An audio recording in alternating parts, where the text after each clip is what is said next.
Hi, everyone, and welcome to the REFSIX Weekly. We've got a ton to talk about from the Premier League this week. My co-host with me, John, Joe Larkin. Joe, do you want to just introduce yourself? Yeah, hi, I'm Joe, level 4 referee, do various bits of work with the Referees Association. Brilliant. And also the host of the Referees Association's new podcast, Cards on the Table. Listen to this one first and then go and listen to that one. Nathan, do you want to give yourself an intro? Yeah, I'm Nathan Sherratt, Managing Director of the third team, and we work a lot with sort of the psychological things with referees, such as mental toughness, mental health and well-being and resilience. Brilliant. And you're still refereeing? Yeah. Cool. And a Newcastle fan like me, so brilliant. Yes, yeah. And Nathan's also got a podcast which he does with Ref Support and the referee forum called The Final Whistle. So again, after you listen to this one, you can check that one out and you can choose which one you listen to in order. But you'll get through them, and everyone's a great listen. So thanks, guys, for joining. And actually, Nathan, it's really interesting that you with your background and what you do, that some of the topics we're going to talk about, because the first one is the big talking point from the weekend. So, John, do you want to talk us through what you witnessed and like the events that unfolded? And then we can talk about kind of our opinion and what what was going through our minds and so on and so forth. Yeah. So basically how I saw it was Brighton had a free kick in a dangerous area, and then all of a sudden you hear a whistle and then another one and a ball in a lot of players around the referee. Okay. So your internet cut out there, so I'll give you a little bit. I'll try and add that in. But basically, Brighton had an attacking free kick. There was a whistle to take it. Lewis Dunk took it, and it went in. But during the process of it going in, there was another whistle because what the referee had seen was that the goalkeeper wasn't ready. He was still lining up his wall, etc. So, yeah, has anyone been through this kind of situation before? Like, Joe, before we talk about that, do you want to talk about quick free kicks and like ceremonial free kicks? Yeah, so I think it's important to clarify that there's obviously like an unwritten rule within football that when you're in and around the 18-yard area that it's on the whistle, and we're going to mark out the wall, we're going to do all that kind of stuff to get everyone away from the ball, and the goalkeeper's going to mark his players out, etc. And then after about probably 1.5 minutes, 2 minutes, sometimes we're going to have a whistle and they're going to have a shot on goal. Mm-hmm. As you go further back away from the key areas such as the goal area, players just put the hand on it and play, because there's no chance of an immediate goal scoring opportunity, so we just let it carry on.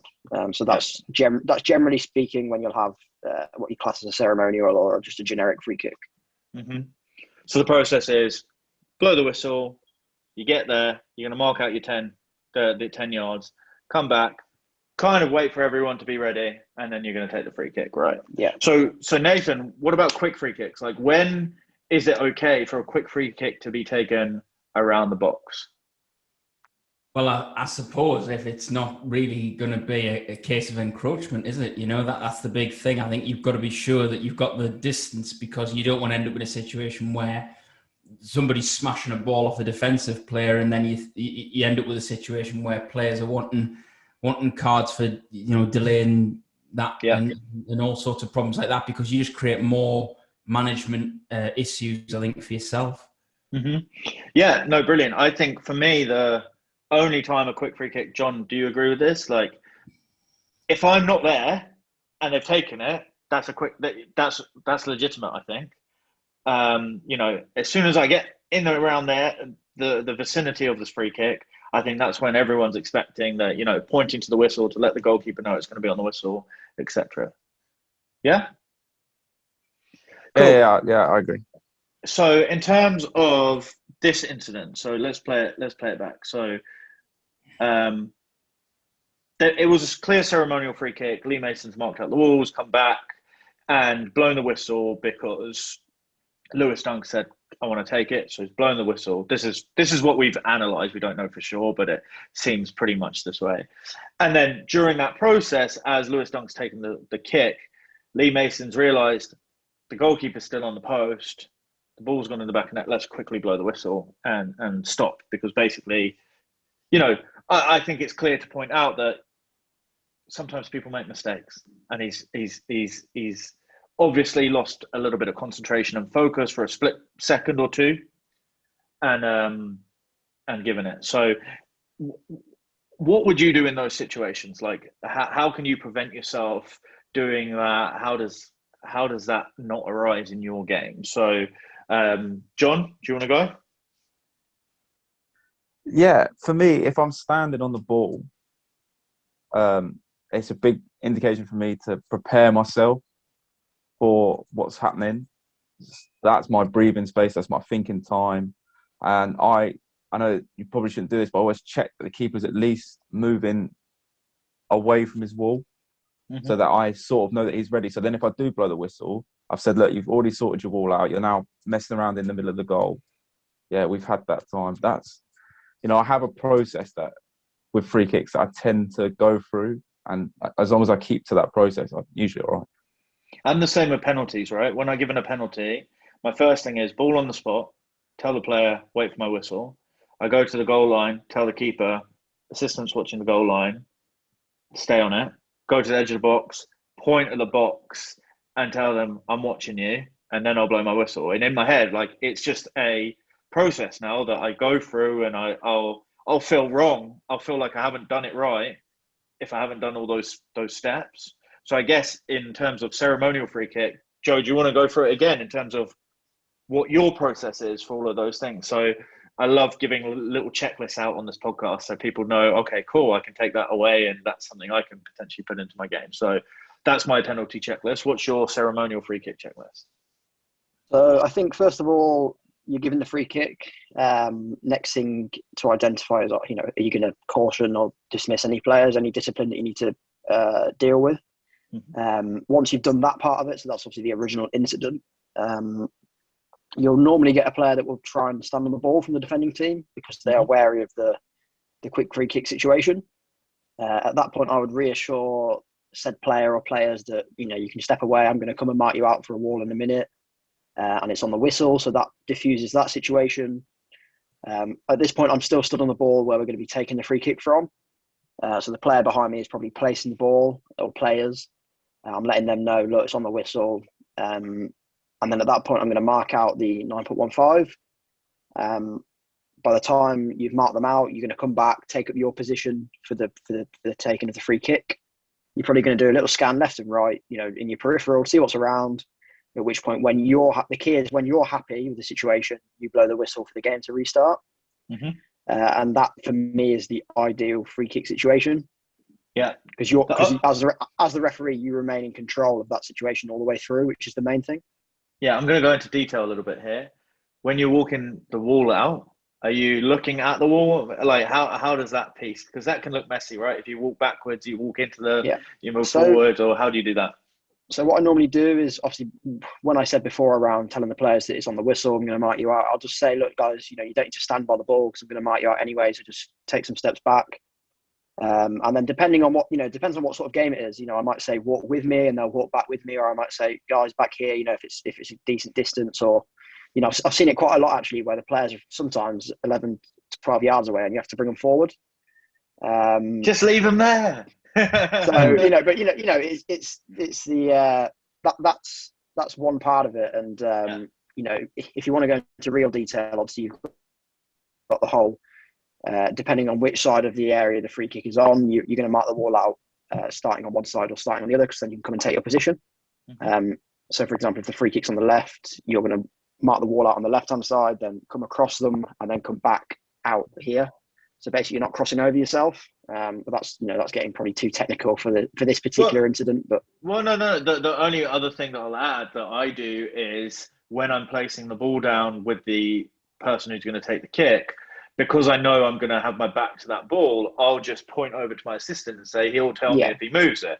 Whether or not my assistant's even looking is a different story, but it's that thing that if someone from the defending team says, hey, he's moved the ball, I'll look over to my assistant and then I can move it back. So Cool. So Nathan, from your kind of background in well-being and mental health and all of this stuff. So, Lee Mason has lost focus and concentration there, which has happened to probably every one of us in a game, right? Depending on the situation. Has everyone at some point, 10 seconds just had a wobble, right? We have, right? Yeah. So how does someone identify first and foremost that they've had a wobble? Because sometimes you can say, no, I'm right. I'm completely correct. This is the right thing. How do you understand, and how do you figure it out yourself? And then how do you deal with it? Like, what would your advice be? I think the best thing you can do is to appreciate the fact that you're a human being and that you're going to make mistakes for that very reason. And I think that for referees and for all referees really that are climbing the ladder and wanting to climb the ladder, it's about accepting that you've made mistakes, because you're not going to get everything right as you go through the levels. You're going to have a bad game here. You might make an incorrect decision there. And it's actually about having the right frame of mind to think, right, I'm going to learn from this. What did I do there that didn't go right? And I'm a big advocate of making big mistakes, actually, because I think that's where you learn the most. If you were doing a lot of things well and you maybe were doing a few things, but I actually think, and you tend to get it out of the way when you're further down the levels, a bit younger. But if you make a big mistake, they're the ones that have the most profound impact on you, because it makes you think, wow, I'll not do that again. And that's where it really leaves its mark. And I think that's what it really needs to do for you to learn the basics, I think, and develop upwards. But, like I say, like I should say, for Lee Mason, a guy he's in his 17th year as a Premier League referee, and done over 285 games. I think the best way to describe it is, if you drive a car and you're a regular driver of a car, you are sometimes going to be driving along, doing a journey, and you might be deep in thought, and then all of a sudden you might click back into consciousness and go, wow, I've driven a long way here without actually realizing it, because I was thinking about something else. And you do that to experience, because you've been driving for so long. You don't want to make a mistake. Your mind's just elsewhere. And I think that's very much what's happened here. We've got a very experienced Premier League referee who's done a lot of games, and he's just been in a mode where he's, everything's flowing, and unfortunately it stopped flowing for him, and he's actually clicked up, well, I've made an error there because I was maybe a little bit passive. And I think that it's something that can happen. It's human nature, and it's something that it will happen. And sometimes it'll happen on a big incident like that, and everybody will notice. And sometimes you'll get a throw-in wrong, and nobody will say anything. Yeah, I think that's a really good way of putting it. It's a great analogy. The car driving thing. I think everyone can. People listening to the podcast are hopefully in their car, not switching off too much. So that's the incident. Look, Lee Mason made a mistake. Human being. And how many times in games in your career have you ever held your hand up and said, I've made a mistake? Has it happened? Do you do it? And what has the player's reaction been? I think you can do it, not too often though, because then you start to lose credibility. Yeah, I think it's important that you build up the credibility first in your game. So first 10 minutes is essential, because you build the rapport with the players. They'll start to trust you, and then maybe if you get a throw in wrong on the halfway line and go, look, fair enough, maybe it was the other way. They're going to go, fair enough, ref, because that brings out the human side in you, and I think that's important. Look, no one. I think we've established no one needs to tell Lee Mason this.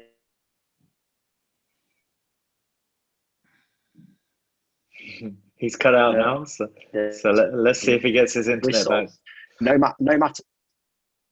There you go, Joe. You're back. Am I back? Say that again. Yeah. What did you? Yeah. So I was saying the unfortunate. No one needs to tell Lee Mason.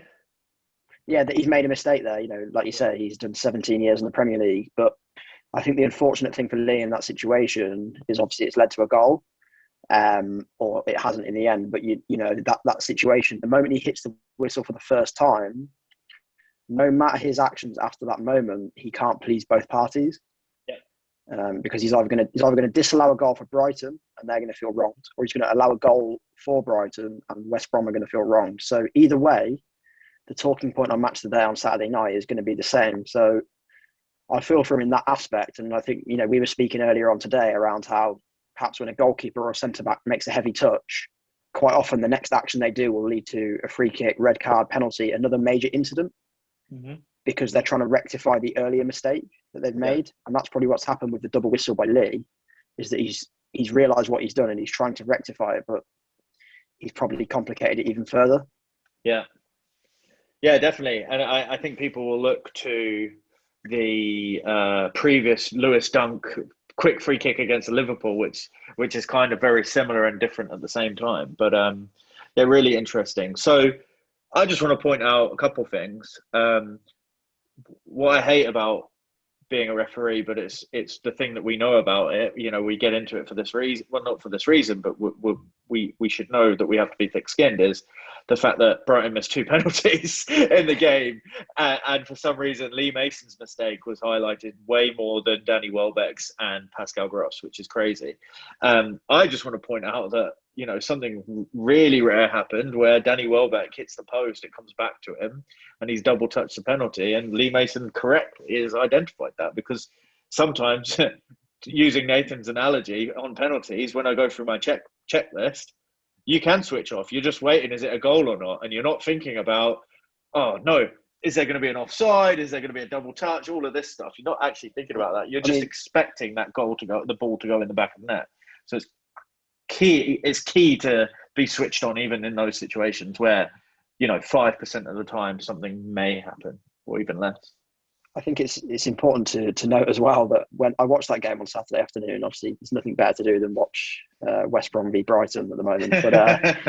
But when I was watching that game, the commentary team on Sky concluded that there was an offside in the penalty, and that is why Lee Mason blew to give an indirect free kick. So I think some pundits don't know as much as they think they do, and are very, very quick to criticise when it suits. But that just showed that perhaps Lee's knowledge of the laws is pretty exquisite.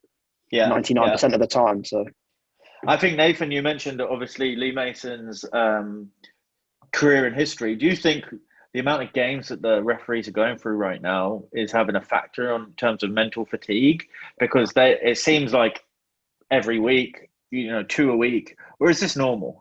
Or should we be prepared? Should there be rotation? What are your thoughts?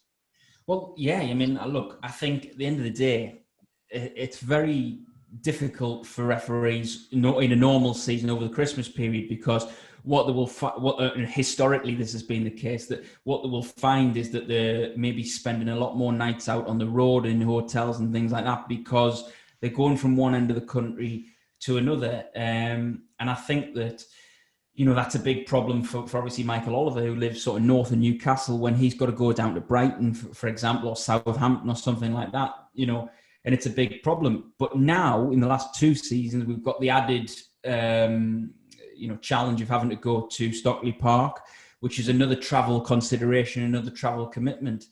And obviously I understand there's very strict protocols around the amount of time that you are there before and after a game. And quite often a lot of the VARs and AVARs are doing maybe 2 games in a day.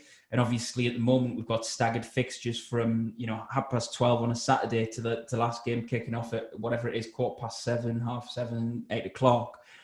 And if you're there all day, it's a very difficult thing. And then you might be Michael Oliver, he's at Stockley Park, he's in London, he's still got to go all the way back up to Northumberland where he lives, which is a difficult thing in itself, late on a Saturday night if you've had the late game, for example. And I do think there's a lot of challenges around this. But look, there's a lot of referees at the minute who are probably on the cusp of things in terms of coming through, and it will be interesting to see a lot more referees get opportunities to, for example, be fourth officials and things like that, so that they can learn from some of the best guys.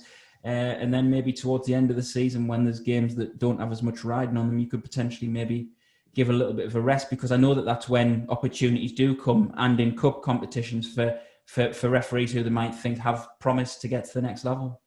Yeah, it's interesting because last season it was December time, and I think the PGMOL gave 3 SG2 referees their first game.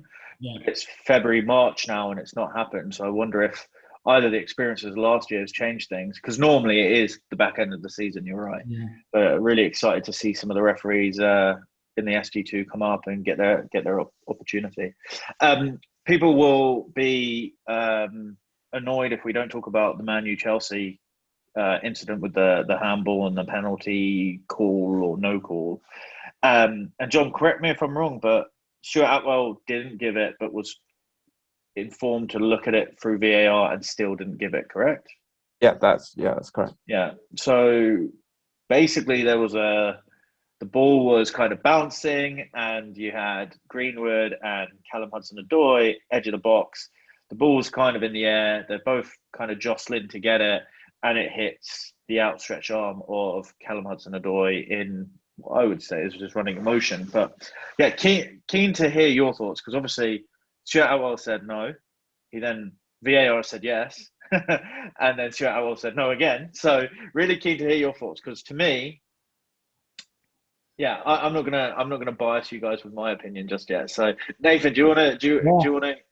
No, I'm quite happy to say what I think. In terms of the fact that for me, I don't know what the accepted version of this has been, whether people have decided he's right or wrong or whatever the official line is. But in my opinion, I've got to give credit to Stuart Atwell. I don't think it was a penalty, because I think that if you look at what happens in the couple of frames around that actual contact between the hand and the ball, you'll see that really, for me, Hudson-Odoi's hand is there because he wants to. I'm not sure that I can't recall who the defender was, but he's basically looking to try and get a hand on him to make sure that they can have a fair competition to win the ball. And I think that's why, for me, it's not a penalty kick, because his hand is in a position to make contact with sort of the side part of the stomach area of the defender, and to sort of push him away just to win possession of the ball. And I'm guessing that that's some variation on what Stuart thought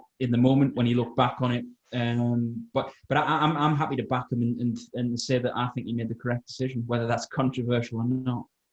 No, I'll get to my opinion in a sec. John, do you want to go? Yeah, when I saw it in real time, I thought Greenwood handled it first. Mm-hmm. And I thought, why are they bringing VAR in if it's the other way around? But I think it'd be ridiculously harsh to give a penalty there. I think both hands are in there. Like I say, I thought it hit Greenwood first. I'm pretty sure it hits Greenwood at some point as well in the arm.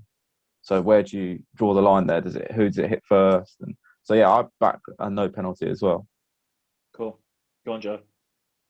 So I think before I say whether I think it's a penalty or not, I think there's a few important things to consider here around how, no matter what, it seems to be no matter what the referee does, obviously you're never going to please everyone. I think it's safe to say that this time last season that VAR, whoever it was on the day, would have advised Stuart Atwell that they think it's a penalty kick. Stuart Atwell probably would have stayed on the field of play and given a penalty. Mm-hmm. The issue you have there is then that fans are moaning that the game is being re-refereed by an external source. And obviously now the referees are going to the monitor. I think when they started going to the monitor, the argument then became that the referee is going to the monitor and 100% of the time they're going to change their decision. And there was this narrative that the referees seemed to, go no matter what, they were just going, yeah, okay, they'd already made their mind up. Mm-hmm. Yet Stuart Atwell has now gone over to the monitor, looked at it, and is happy with his original decision as the match referee. And like Nathan said, I think he has to be commended for that. But obviously, you're not going to please everyone. In terms of the actual decision, I think it's very challenging because of some of the other decisions that have been given this season. Mm-hmm. There was incidents quite early on in the season where crosses were being shot straight at defenders' hands, and it was being given as penalties. I know we previously spoke on the pod around the Andy Carroll penalty, I think it was. Great decision.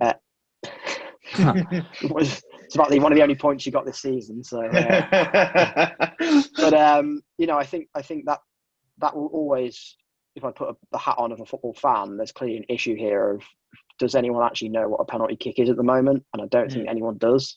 So there's clearly confusion. which is hard to solve mid-season. So I think it'll be interesting to see over the summer what happens in terms of handball.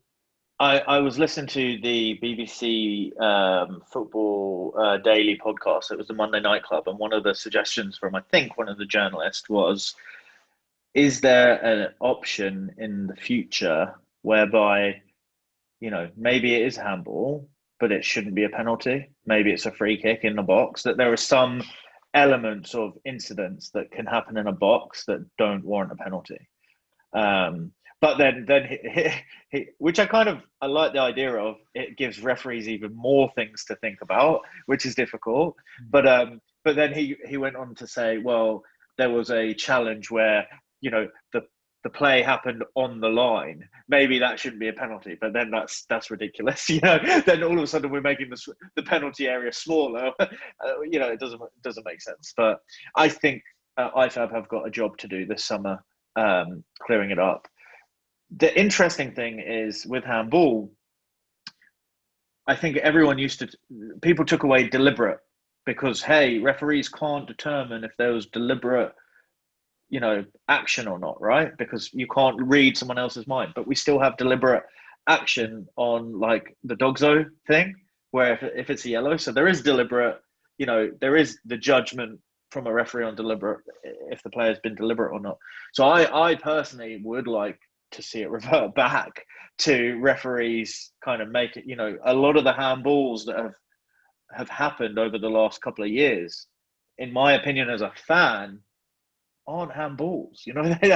They've just hit their arm. Like, come on. But who knows? I don't know if it's made it better or not. But what are your opinions? Do you think deliberate handball is deliberate? That's what it should be? Or, like, there's a whole unnatural position. No one's trying to handball the ball, right? Like, they're not really trying. Then if they are, then that is a penalty. But it's just hitting people's arms. I think the way that you've addressed it, as you said there about the way that IFAB word things, and I think what there needs to be, and obviously IFAB's for the whole world, but I think that what we need to, and which by the way, I've got to add, that's what makes it so difficult, because whether you are refereeing the Dog and Duck against the Red Lion or Manchester City against Liverpool, those laws have to be suitable for everybody who wants to play the game, and everybody who wants to be a participant in every country, on every type of pitch, and all sorts of things like that. And that is the difficulty that IFAB have, without a shadow of a doubt. What I think is going to be crucial is that, particularly in every really national federation, is that you have that communication, because I think you've said it before. The whole idea for me is that at the moment referees are absolutely public enemy number one in the media, and I think there's been a lot of absolutely ridiculous comments being made, if I'm being completely honest. And I think, Joe made a great point there about commentators not knowing the laws. But what's really annoyed me is the ignorance of pundits, and the ignorance of the reporters. We saw interviews with Lewis Dunk after the incident we've just talked about. We talked about the penalty just now as well, where Luke Shaw. And I feel like the people who are asking the questions of these people in these press conferences are teeing them up to slag referees off, and they're setting that up. What I felt was that, and it's probably 4 or 5 years ago now, but Jamie Carragher and Gary Neville went to the Select Group training event on Sky Sports, and everybody saw that.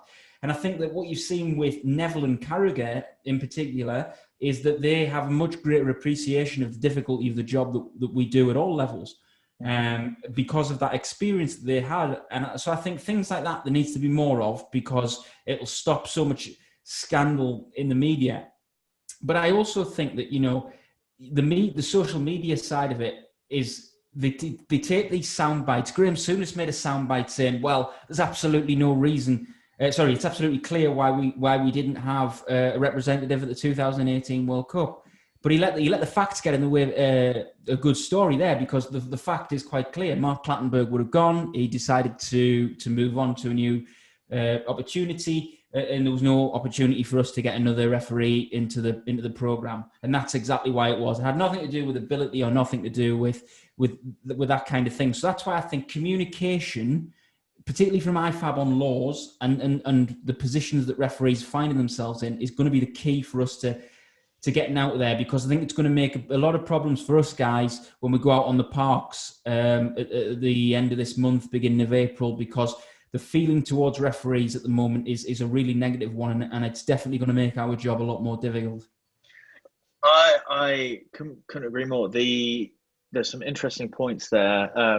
One, I'll just blow my own trumpet. If you look on our REFSIX Twitter page, yesterday I literally dispelled that myth that you mentioned around, not having an official at the 2018 World Cup. But if we look back at the major tournaments, the finals, I went through the UEFA Super Cup, the European Championship, the Europa League, the Champions League, the World Cup finals for the last since 2010, and England has had more representatives. The 2016 one, Hassan, the 2016 one with Clattenburg, that was in 3 consecutive months in the same year. Yeah, exactly. So we've had more representatives in terms of individuals and more finals than any other country has in those games in the last 10 years. So go on, Joe.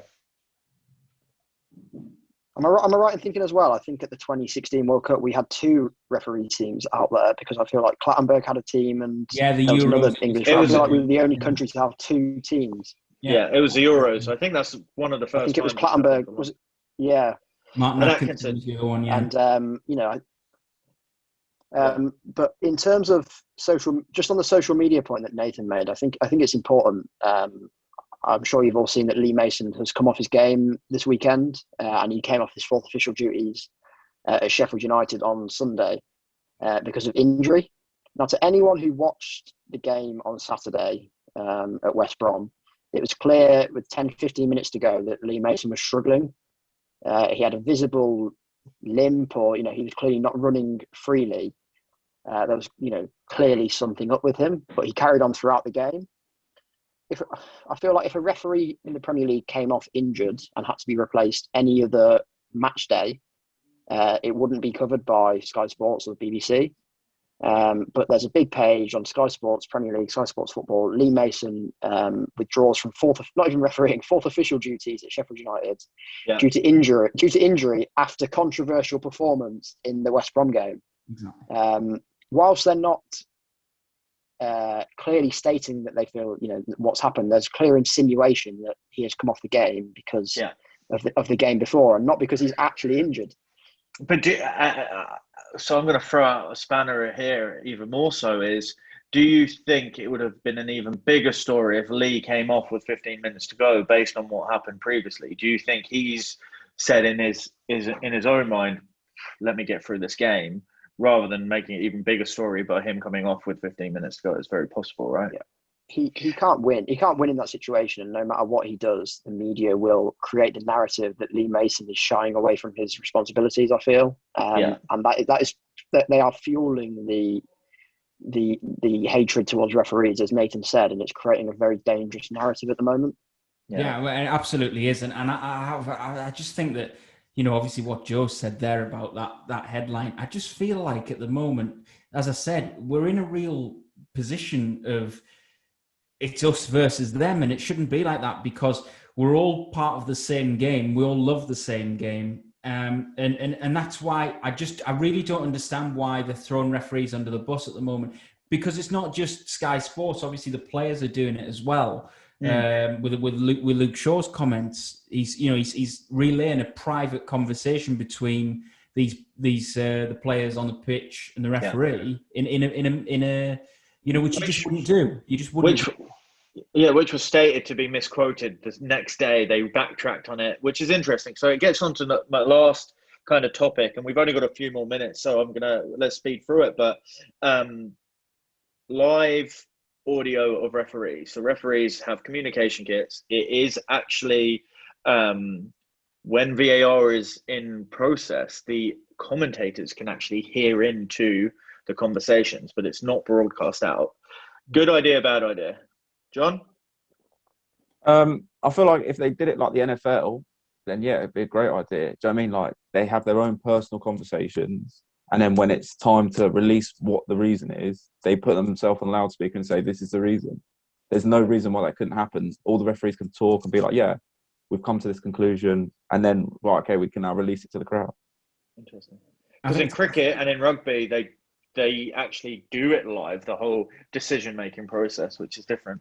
Go on, Nathan. I think you would have to position yourself, though, in an area, in a neutral space on the pitch to do that, like John said there, because I think the problem that you would have is that if you try to do it in the real moment, where particularly like that situation we saw at Chelsea, Manchester United, there's a lot of players around shouting obscenities really at the referee, which there's absolutely no way you could broadcast that on a Sunday lunchtime. So I think that you would end up having to get a referee into a neutral space before they could say this anyway. Having a constantly open mic like you have in rugby just would not be an option due to the language that it's completely unbroadcastable. So I think that that's why it is a possibility, and I'm very neutral about it. You know, I feel very much this is the fans' game, and if that's what they want, then you know, let's give it a go, because I don't think it does anything. I don't think referees have got anything to hide. So that's why I look at it that way. But I just think it would have to be managed in a very careful way due to the way that the players speak to referees ultimately. Joe, what about yourself? What are your thoughts? As a fan, I think it's a great idea because of the games that I've been to in the Premier League or Champions League or whatever it may be, where there's VAR in operation. When a check is taking place, as a fan, you are completely isolated from that experience. And these can be game-changing decisions, especially in big games. It can, you know, there could be millions of pounds on the line. And I think a paying spectator at the ground when that happens definitely has the right to understand what's going on. And I think, you know, with the way we are with Sky Sports and the way football's going as an entertainment business, I feel like that could become quite a big part of the fan experience if VAR is here to stay. Mm-hmm. So I have to be for it in terms of that. I think, like Nathan said, the referees have got nothing to hide because they're at the top of their profession. And, you know, there seems to be this myth on Twitter and social media that the reason they won't do it is because, you know, people believe that referees are incompetent. But like Nathan said, there's a lot of other issues around foul and abusive language and the way that... Shall I tell you why the Premier League don't do it? Because the clubs voted against doing it. So it's not the referees. The one thing that people need to know is that the referees organisation, the PGMOL, is an organisation that is partly owned by the Premier League, right? And Premier League rules are voted on by the Premier League clubs. So when it comes to referees, when it comes to implementing VAR, the clubs are the ones that have decided we want VAR. It isn't the referees saying, hey, the referees probably did say, hey, we'd like to run the process, but the clubs had to vote for VAR. And I have heard that there was a vote on a trial to do the open mic type thing. And the clubs voted against it, probably for Nathan's reasonings. But I don't think that should be the you know what, from a learning perspective alone as a referee, that, you know, I'm never going to get there, but who dreams of being in the Premier League, like just listening to that will just give an extra dimension to the game. I love watching rugby and cricket when the officials, you can hear the decision-making process. It just gives a different complete element to that entertainment experience, Joe, that you were talking about. So guys, thank you so much for your time. I'm going to leave it there. We've had a really fascinating chat about this weekend and definitely at the elite level. A couple more weeks, we'll be back on that pitch, fingers crossed, depending on your league. So John, Joe, Nathan, thanks for your time. For those who are listening, definitely check out the Cards on the Table podcast, the Final Whistle podcast, after listening to all of ours first. And we'll hopefully have you guys again on soon. Joe, that was your second time. Hat-trick ball pending soon. We'll see. Thank you very much for your time. For all those listening, we hope you learned something today. Hope you agreed with us. If you disagree with us, let us know. Give us a comment. Give us a tweet. Let us know what your thoughts are around the Lee Mason incident, whether the Man U Chelsea game, was it a penalty or not? Did you agree with us? Did you agree with all of us or disagree? Let us know. But thanks for listening, and we'll see you next week.